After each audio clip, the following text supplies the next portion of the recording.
Federation versus Freedom by Babasaheb Ambedkar. 4. A. Legislative powers of the Federation. For the purposes of distributing the legislative powers, the possible subjects of legislation are listed into three categories. The first category includes subjects, the exclusive right to legislate upon which is given to the federal legislature. This list is called the Federal List. The second category includes subjects, the exclusive right to legislate upon which is given to the provincial legislature, and this list is called the Provincial List. The third category includes subjects over which both the federal as well as the provincial legislature have a right to legislate. This list is called the Concurrent List. The scope and contents of these lists are given in Schedule 7 to the Government of India Act. In accordance with the fundamental principles of federation, a law made by the federal legislature, if it relates to a matter which is included in the provincial list, would be ultra vires and a nullity. Similarly, if the provincial legislature were to make a law relating to a matter falling in the federal list, such a provincial law would be ultra vires and therefore a nullity. This is, however, declared by statute, and Section 107 is now the law on the point. Cases of conflict of legislation touching the federal list and the provincial list are not likely to occur often, but cases of conflict between the two are sure to arise in the concurrent field of legislation.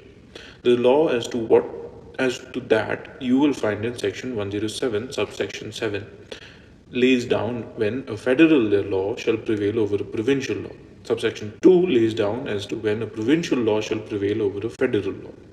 Reading the subsections together, the position in law is this.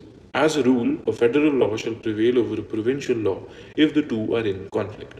But in cases where the provincial law, having been reserved for the consideration of the Governor General or for the signification of His Majesty's pleasure, has received the assent of the Governor General or His Majesty, the provincial law shall prevail until the federal legislature enacts further legislation with respect to the same matter. With regard to the question of this distribution of powers of legislation, every federation is faced with a problem.